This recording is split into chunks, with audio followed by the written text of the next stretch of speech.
Good evening and welcome to the Financial Week. I'm Javon Keys.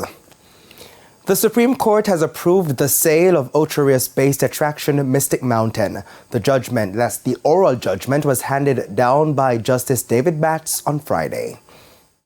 The ruling grants the receiver, manager, and former trustee of Mystic Mountain, Wilfred Bagalow, approval to sell the firm. The court ruled that the sale includes all assets and leases held by Mystic Mountain. Dr. Christopher Malcolm represents the current bankruptcy trustee in the matter.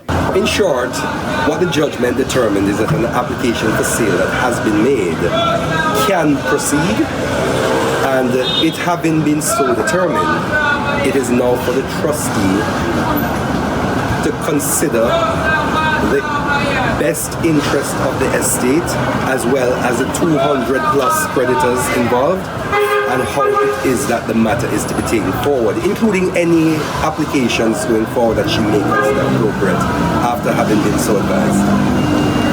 And that of course will have implications, as you might imagine, for the extent to which, if at all, there are payouts made to secured or unsecured credit, and all sorts of things are going to flow, and the extent of payment, of course. Sky High Holdings is listed as the main secured creditor, which is owed over $1 billion Jamaican dollars. Our news center was informed that this accounts for between 70 to 80% of the sum owed to creditors by Mystic Mountain. More than 100 unsecured creditors are also involved. Wilfred Bagalow spoke with us following the court proceedings. I believe in some way the court is agreeing that due process was followed, and as such I should proceed in concluding the sale agreement. I'd like to thank the creditors and the workers and the preferred buyer for their patience, because they've been waiting for almost a year for us to have a definitive way forward. And now that we have a definitive way forward, hopefully the creditors should be in a much more happier position by the end of this calendar year. Mr. Bagalow did not disclose the name of the secured buyer of the attraction nor the value of the sale. The written judgment is expected in a matter of days. The court also ordered the trustee, Debbie Ann Gordon, to incur a number of costs. When asked about this, Ms. Gordon says this is an unusual order, as by law, costs are for the estate. She says if this was the usual practice, trustees would be intimidated when it comes to challenging irregularities in bankruptcy proceedings. The Bank of Jamaica's Monetary Policy Committee, MPC, has held the rate offered to deposit-taking institutions on overnight placements with the central bank at 7%. The policy interest rate was last adjusted in November 2022.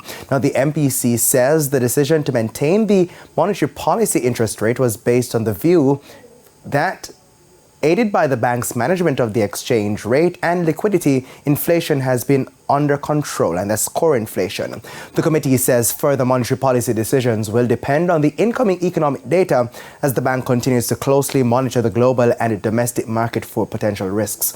And of course, on Monday, the BOJ will give more details on the decision as it holds its monetary policy press briefing. Currency trading ends the week with the US dollar being sold for an average $155.52.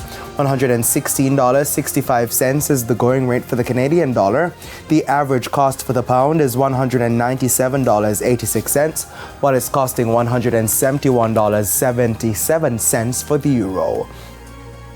The JSE index lost 685 points today, while the junior market index increased by 24 points. Among the 41 winners were ISP Finance Services, Lasco Financial Services, JMMB Group 7.25% variable cumulative redeemable preference shares, MFS Capital Partners, and Epley 7.5% shares due 2024.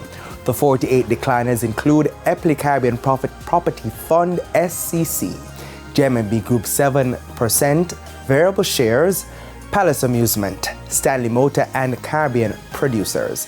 19 stocks traded firm. And that's it for the Financial Week. I'm Javon Keys. Good evening.